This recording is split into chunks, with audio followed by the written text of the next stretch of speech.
Happy anniversary. Thank you. Happy anniversary. Happy podiversary. Podiversary. I like that. Happy anniversary to all of you that have been listening out there for an entire year. My name is Bobby D. And I'm Erin, and we're with Inspire Hearts Fundraising and here on the podcast for the Heart of the Gala. That's right. And we've done this. The podcast has always been a dream of mine for many years. I've been talking about forever. Before podcasts were a thing. Yeah. And now we've done it. So thank you all for listening in and sending questions and supporting us through this wonderful journey for year one. We learned a lot, we growed a lot, and I hope we helped you a lot. That's true. There's been some changes, some stability, some history, some newness. I mean, there's been all sorts of things this past year. So thank you for following in our journey. We have met some really cool people that we are excited to bring on to the podcast next year, which every time we meet somebody cool, we're like, oh, we got to know more about this and share your information. I'm very excited about that. Yes, it's going to be a bit more structured. Well, as structured as someone with ADHD can be in regards of our podcast. So yes, lots of great guests diving deeper and deeper into Gala fundraising and just really helping you have better events and raise more money. That's what it's all about. Absolutely. Okay, so Erin, here we are, February 14th on Valentine's Day. This is our favorite day because it's all about love and loving our donors and loving our clients and loving the dollars we're raising. That's the fundraising fuel that makes these missions happen. Yeah, absolutely. Okay, so Erin, you have had a couple events and I've had a couple events. What have we seen that's here in this new 2024 year that we like or we might need to improve upon? Or what have you learned in your past couple of events? I don't know. I'm in a very future mindset right now because right now we're in the consulting stage with most of our clients. Well, let's talk about the future then. So for me, it's more about what's going on and what's on the horizon. I'm going to talk about my big inspiration right now, which is the Usher concert that everybody attended. It was the one where they had the Travis Kelce opened up. Yeah, he opened up for them. Him and his boy band. Yeah. He opened up for Usher. Yeah, absolutely. So anyway, one of the things that Bobby and I do all the time is sort of everything that we do, we think about this business and we think about how we can help our events and our clients and what's going on in the world and the current state that we can bring to the table. So we will be sitting at, any kind of conference and we're like, oh, we were watching a movie last night. We were watching Willy Wonka. Yeah. And what did he say? There's like a great inspirational quote in Willy Wonka that we were so excited about that we literally wrote down. We're like, oh, that's such a good line. No matter what we're doing, we're sort of always looking at what happens at our galas and how we can move them forward. So here we are. Everything in the world started with a dream. Oh, there were better ones than that. But okay, that was a good one too. Yes, that was a good one. Okay. So anyway, when we were watching the Usher concert, otherwise known as a halftime show, they were wearing these really cool bracelets, and the bracelets light up and change colors in the background. The whole stadium would change colors. We have a client that I have coming up that has always been a text to pledge gift paddle raise. They have 12 to 1,500 people in their audience and they want to do it better. And so they're trying to figure out how they can do it with that many people. They really want to do a live ask. They want to do a paddle raise, but they're looking at that audience space. We've given them several solutions and suggestions, such as using floor spotter auctioneers to be doing almost, I don't want to say multiple asks, but they're going to be on the floor at the same time, interacting with different areas of the room. We've talked about interactive giving where you can hold your paddle and then maybe scan a QR code. We are also now talking to the people that do the bracelets, and maybe as you make a gift, your bracelet interacts as well. So I think that will be a future podcast for us, is really interviewing them and talking to them about what that experience could look like and how a giving opportunity can become more interactive if we're using technology in a space like a stadium or a giant area. How do we keep everybody engaged and not just getting on their phones and being distracted? Because that's what happens. I get on the phones, and I mean, heck, I've been on my phone 3 times already, and you check the notifications and all the things when that happens, and that's what we're trying to avoid at the gala. We want them to stay in that headspace and that heart space to continue to make those gifts. And I love that idea with the bracelets and being able to have that whole room, maybe go from white to pink or blue to green or something like that. And if you could connect that with the tech, you win. I think that's a great idea. Yeah, I mean, the biggest downfall, problem, issue that ever happens at an appeal, ever, the biggest no moment is when we lose the attention. Yeah. Because the minute you break that emotional moment, I mean, think about when you get to a sad part of a movie and somebody walks in and it's like, hey, here I am. And you're trying to watch the end of a movie. Not that anybody would do that to me. No, never. You were just like really in that moment, and you're really like about to cry and like get real with your emotions, and you've just lost that moment. It's the same thing. This happens with wait staff. Hey, would you like me to fill up your drink? Or, let me clear that for you. Well, you were just in a moment, and you were just captured in this moment of being. We were all very present and mindful in this moment, and you've broken it. And so how do we keep that momentum going when we have to use things like technology? Mm-hmm. And that is such an important piece that I've learned from last year is having the conversation with the captain of the catering and the wait staff to make sure that they're aware of the timeline and don't come in during the golden goosebump moment. Like, let your donors be in that heart space and feel it. That's what we're trying to do, is create those feelings. Absolutely. All about feelings. So, feelings. Are you talking about your best thing? I am. So just recently I had a event. It was 1,000-person event, and it was in this giant event center. It's where they hold, cheerleading competitions and basketball tournaments and all of that. And they completely transformed this giant space into a giant ballroom. They covered all the basketball floors with plywood and carpet, and they did a pipe and drape all around it, and like it didn't even feel like you were in this big sports center, and it felt very elegant and very polished. The production was on point. They had this huge LED wall, and they really kind of pulled out all the stops to make it as awesome as possible.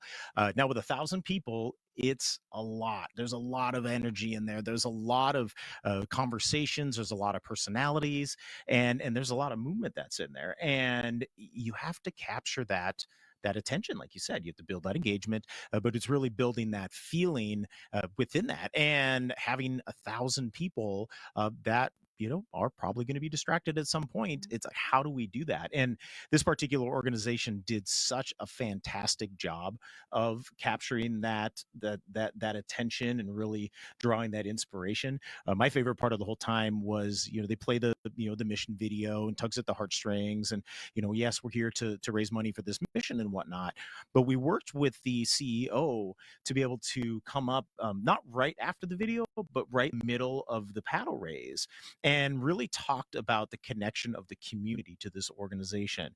Like the local government, the local businesses, all of this connection that was really centralized upon that moment. And it was really easy to springboard off of that into that ask. Because yes, people care. We hope they care about the organization when they come to the event. We hope that they get connected, but it's really pinpointing and showing that, like, look, this is the connection that's happening at this moment in time. And it's that feeling of inclusiveness. It's that feeling of being able to do something. And again, it comes back to those feelings. Just attended the Raise conference, and I was with Sam Swain and Elevate conference. Thank you. Raise is coming up. Elevate is on its way. That's what I was talking about. Elevate just happened. It happens. So anyway, I just attended the Elevate conference with the Swain Group, and they asked everybody in the audience, like, what was your favorite gala? What was your favorite event you've ever been to? And then later on talked about why was that your favorite and what people came up with, and talking about their experience and how they felt and how the room felt and how the audience felt. And it always goes back to, they forget what you say, they forget what you do, but they'll never forget how you make them feel. And I just think it's really crucial to always remember that in what you're setting up and what's the important thing to work on.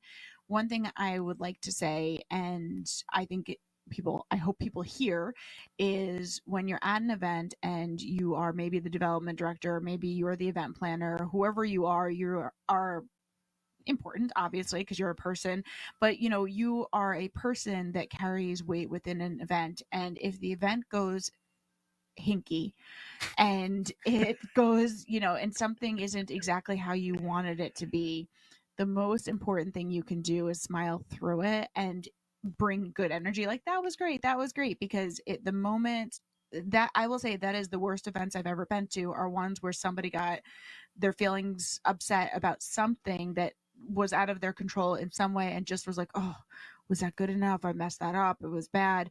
They put out those vibes and people feel the vibes. And in a space like that, everybody is so open to the feelings Mm-hmm. that one person can really shift the vibe of an event. And especially if you're in a leadership position, that vibe, people are looking to you to know how they're supposed to feel. So I just really want people to remember that even if things happen, and I've seen it all happen, you got to keep the smile on your face and keep the vibes, because that's what people remember about the event. They want to know that you're happy. They want to know they're allowed to be happy. Especially today, we all want to know we're allowed to be happy, and you are. And it's important to know that even when things go wrong and you say the wrong name and the wrong conference name, it's okay. Yeah, you just roll with it. I always say that a gala and an event is jazz. Like, we have a direction of where we're going. We kind of know what the run of show is and what we're going to say and what the points are and whatnot. But sometimes something takes what'd you say, a hanky left turn, and you gotta figure it out. You gotta work with it. And when everyone, with your your development team, with your leadership, with your board, it's everyone with that focus of positivity. It's like, yes, we're going to make this happen no matter what it is. One thing that I've been doing, and I'm excited to see the results of this, that my next 3 events that are coming up, I've been able to provide a specialized board training. I really call it Unlocking Your Fundraising Superpowers, how to be a better board member at an event. Well, before, during, and after an event. And it's all, talking about that positivity, coming in with the host mindset, really showing what a donor should be doing at the event. Like, they should be raising their paddle. They should be writing raffle tickets. When it's time to be quiet, be quiet. When it's time to get loud, get loud. And it's all of those elements, because the board members and the leadership are huge players within this, and it's especially the guests of them are always looking to them like, what do I do? Like, how do we interact here? And if it's a good time and the vibes are high and the paddles are going up, that's going to encourage others to be able to go up. Yep. And that's And it's key. not always the money, though. Like, I just want to reiterate that people at the event, it's about your feeling at the event, not just the money. That's and right. It's all kind of goes hand in hand. I also want to touch back on something you mentioned about having your speaker doing your video, doing an ask, then having your speaker, and then having more ask. There was an event years and years and years ago, and when I had the chance at the Elevate conference to really think back through events that I had been at that spark. I've been to a lot of events, so they kind of blend together. A spark event for me was years ago, having an event that had the speakers around the room, and they were in different areas of the room, so people had to like turn their bodies and engage in different ways, and they had spotlights on them and signs and all these things, and it really just drew the audience in together. And I just think that really thinking creatively about these events, how you can make them work. Events that are in the round are really so fun. That's something people don't do nearly enough. And I think that maybe they don't realize that people can do that and how to do it. So definitely, think about the idea of wrapping your audience around the stage. You just have to have the right spotters and the right crew and the right support. Anything is possible. And I think that that's important to know, is that you don't have to do your event the same as you've always done it. Well, and that's something that I've been really kind of preaching from last year moving into this year, is adding more production, more purposeful production to the event, and working with professionals that have experience at other events and are able to bring in these new ideas and these new methods, or maybe new technologies or something, to kind of keep the donors on their toes, because a lot of them, we named it the rubber chicken dinner for a reason, and so many galas have kind of gotten stale within that. They're like, okay, here's the welcome, and then here's this, and then here's the dinner, and then there's the auction, and then the paddle raise, and it's kind of like the same in all of them.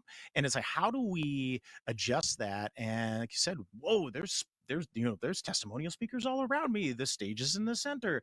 How do we create a little, I wouldn't say uneasiness, but it's not what they're used to. Yeah, it's not uneasiness. It's spark. You're just looking for some energy, something new, something different, some reason to remember you. Have you had Jason on here? Have you had Beard and Bowl?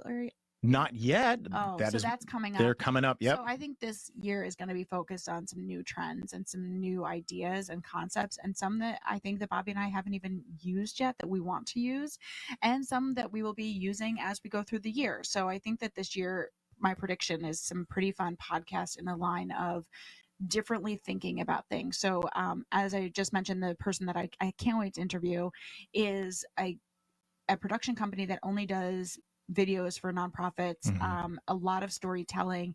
Their videos are absolutely incredible, but they also do an event video where in real time, the night of the event, while you're at the event, you'll see a video that they have put together of your event. So they'll show on the screen a thank you video of your guests enjoying the night and being part of it. And it's just ups the ante so spectacularly. And you get the thank you video immediately, the grace, but that is for me, such a small part of what they do. So I'm excited for that podcast to definitely follow through on that one. Oh yeah, absolutely. And then you were talking about the Elevate conference with the SWAM strategies. We're going to get Sam on here, who is just and Tammy Zonker. Tammy Zonker, yes. I want her. I'm a new fanboy of Tammy's. Like, so many. If you're not following, she does the story tours, so you need to follow along and learn about her. I don't even know that she knows that we're fangirling her right now, but that's okay. Oh yeah, totally. Yeah, if you're from afar, but we'll be BFFs very, very soon.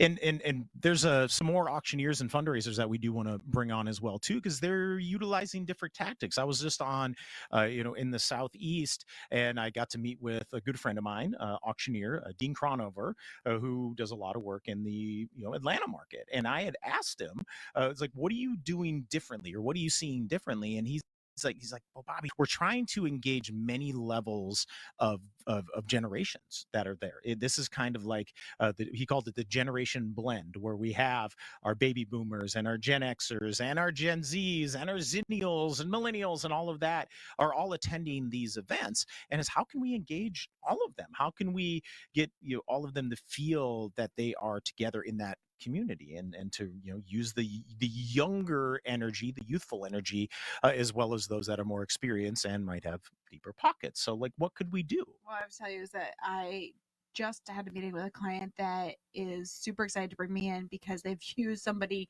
in their community for years who everybody is very beloved, and we are still going to engage with that person. But they said last year the biggest issue is that they only knew they've been with the organization for 20 years, and they knew everybody who had been there for 20 years, but most of their audience and community was from the past couple of years, and they were brand new, and they got missed completely. And it turns out they had been major donors with major capacity. So feeling ignored when they didn't mean to be feeling ignored, they just didn't know what they didn't know. So they're excited to bring in a fresh face, because I'm a great equalizer. I don't know anybody, and I'm ready to know everybody. And the only way to know me is to hold your paddle up. That's right. And it's that impartial third party that's so effective. And the last event I was just talking about with 1,000 people had used a local auctioneer for many, many, many years. And again, they were like, how do we freshen this up? How do we engage all 1,000 people?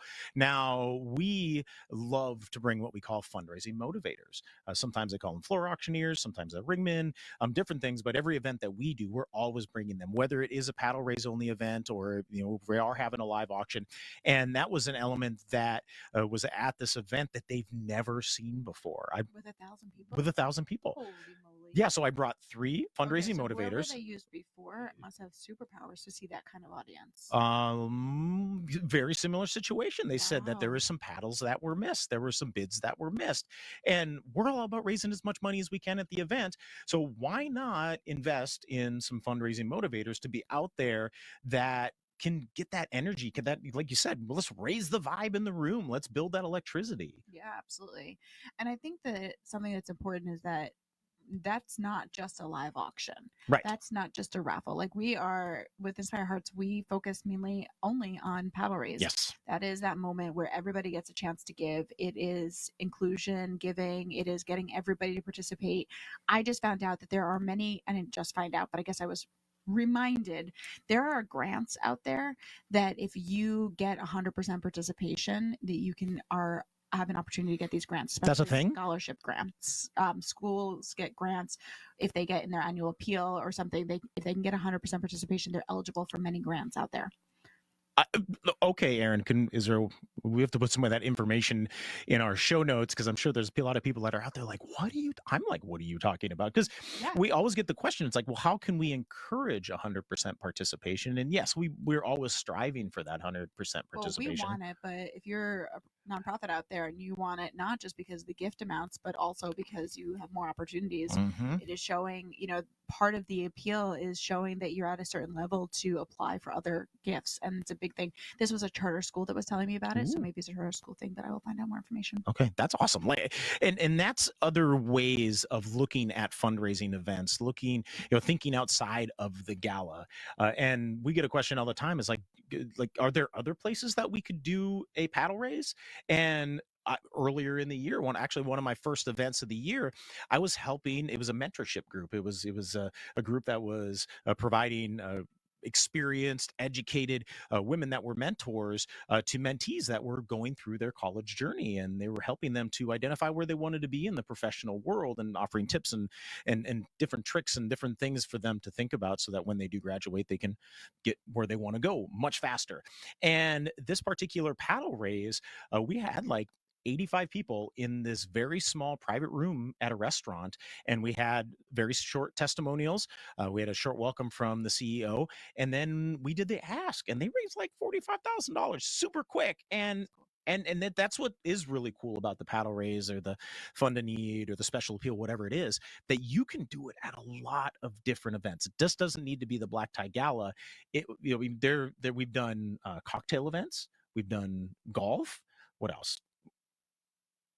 I'm on a different track. Okay. Well, anyways, you can do a paddle raise at so many different events. If you have people and a story. What is it? All of the conferences. There's the business conferences. There was a business builder. No, what was the building company one? Hardware. I don't know. There's all sorts of different conferences that come together, and people want to give. I mean, heck, even our auctioneer conference was doing an appeal, and that's all members at a conference that give for scholarships for other people to come to the conference. Actually, we've worked with two different professional associations. That's the word I was looking for. There you go. Two different professional associations just this past year already, and we're unaware at the fundraising opportunities that they had for that, because many of these associations are always fundraising for their own foundation, which is education, or supports education within the association and different things like that. Sometimes they give externally to different affinity groups that they have. Maybe they want to help, with kids and education, or maybe they want to help with particular health issues and far off lands and whatever it is.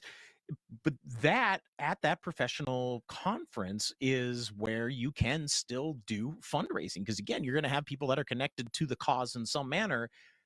Let's tell the story. Let's show the impact that they've had over the year. And then now, all right, here's an opportunity. We can do more. And you're also looking at people that are in business that maybe have to make tax write-offs, right? And be very, they have to make the write-offs anyway. They're in this group, and they want to showboat maybe where their tax write-offs are, and they want to encourage others to make them for the organizations they care about.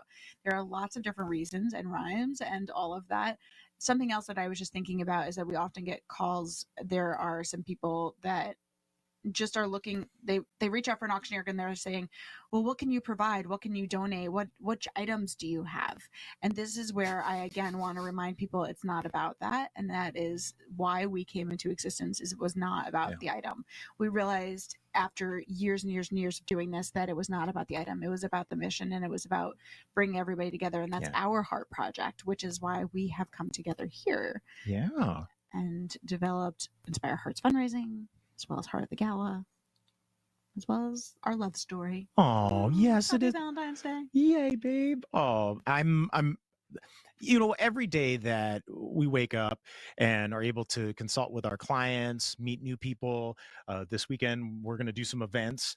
So like that's our happy time, but it's so awesome to have someone next to me in this that's you that gets this, because this is a very interesting world as a professional live fundraiser or auctioneer or Maybe I just MC. use fake words because you understand my brain. I do understand your Bobby wrote me brain. a Valentine's Day card today that told me he loved my fake words. I didn't know I used fake words, but apparently I just make up whatever words I feel like fit the sentence. Yeah, hanky.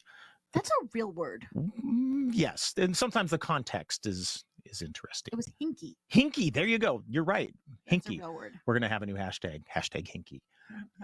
Well, Aaron, we're kind of wrapping up here. We have about 5 more minutes that is here in our podcast. Now, I'm going to ask you the question you always ask all of our guests. Are there any books or resources or things that you're looking forward to utilizing here in the next year? I bought the book from Swain. Sam Swain. I will try to put the link in here someplace. We will. We'll put it in the show notes. But there's a great book I just bought that I'm excited that they wrote. Kelly Russell's new book. So I'm reading a lot about donor development and what that looks like. So it's looking at this role more as a developmental role and what that is more than from an auction perspective. Also just looking at it from an MC perspective, which is a little bit different also. And I'm also just bought ADHD 2.0. So I'll be reading that to understand my husband's brain. Thank you. You'll have to let me know. Is there an audiobook that I can listen to? I should like highlight bits or something for you. I'm totally fine with that. Any way that can make you understand me better and me understand you better, I think is good. And you said it great. It's like, how do we understand our donors better and create these development opportunities, before, during, and after the gala? And some things that I'm going to be focusing on this year is engaging the board more within the fundraising event. Like, we know that when you have a fully engaged board, the event is going to be great. And there are some events that they're kind of like so, and they're not necessarily performing the way that we would like them to. There used to be all sorts of reasons. We put in our contracts that they have to use a professional AV system, right? Because why hire us if you can't hear us? Right. And it was such a ridiculous thing that we were screaming and losing our voices and things weren't working. And now we met with the donor, and the donor said to us, if the AV is not good, I don't care, and I will flip the entire event. And if you don't respect my ears, then we don't respect you. And it was like an eye opener. Well, now the feedback is, if the board doesn't care, then why should I care? Absolutely. And it hurts. It hurts. Why are you spending the money on the event if you can't get behind it? Yeah, well, and right, like, and there's different ways they can get behind it. I'm not saying they've got to show up with billions of dollars that night. Yeah, there's lots of ways that a board member can be engaged within the event without writing the check. Board members that are listening, yes, you have a lot of influence that you can apply to that. But there is a very specialized term within fundraising and development about those non-performing board members, dead wood. They're like, get rid of the dead wood. And board members, if you're out there and you're not performing in the events, that's okay. Thanks for coming. Let's get somebody on the board that will be performing, someone that is able to follow through. What works for you? Right. I just don't think that you have to. Even the school that I was just talking to recently was saying that they have people. We're gonna do like an appeal that gets volunteers. Not just money, but raise your pedal to volunteer for this year, and they'll put you on a list and connect with you. I love that. So there's more opportunity than just financial, although obviously everybody wants financial support. Right. But there's more opportunity and more need out there that I think that people, and they'll say to you, I didn't know because I wasn't asked. Well, I can tell you as a parent, I have not been asked to be part of 2 groups that are in my school community, and they're missing out because they just held a gala and they didn't reach out to their community about somebody that happens to be an expert in galas. Yeah. Well, and you don't get for what you don't ask. But that means that there are more parents like me that weren't asked. And so how can you be, and I don't know, they'll probably say that they asked. I'm not sure how they asked, but I didn't get asked. And that's the number one reason people don't attend galas. They don't get asked. Yeah. And they won't know anyone and they won't have fun. So now you know the 3 tips and tricks.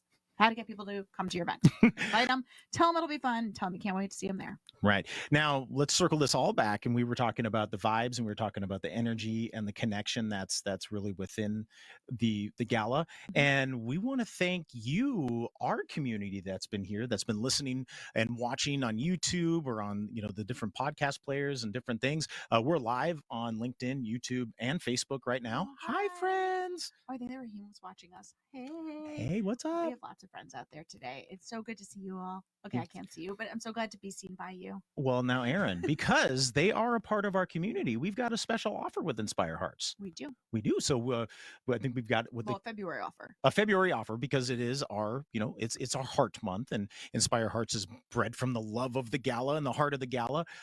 What are we giving them? So we have decided, we have looked at we're in the nonprofit world. We have big, huge hearts. So what we want to do is that we always donate to different organizations. And what we've decided is that anybody that signs up to work with us in February of 2024 will get a donation to their nonprofit from us.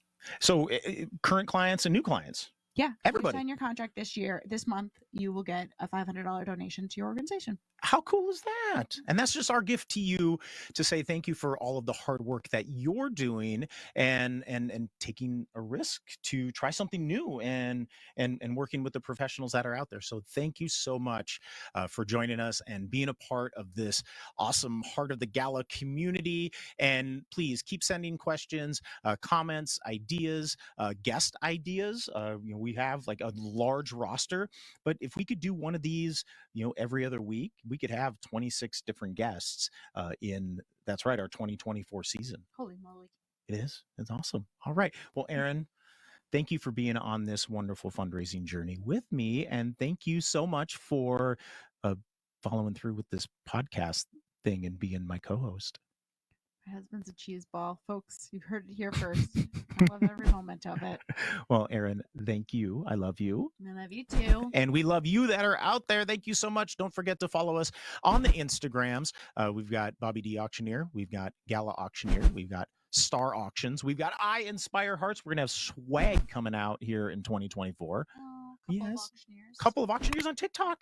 So fun. We probably need to do a TikTok here. Oh. Yeah, let's TikTok. Okay. Let's do it. So, friends, thank you so much for following along with us. Please send us some messages. We want to know what you want to know. Also, if you have some suggestions on people that we should interview or ideas that are trends that are coming up, we're learning with you. We are open. This is a new world for everybody. Every day is a new day. So let's onward and upward. That's right. Well, again, thank you so much. My name is Bobby D. I'm Erin with Inspire Hearts and Heart of the Gala. See you later. Bye. Love you.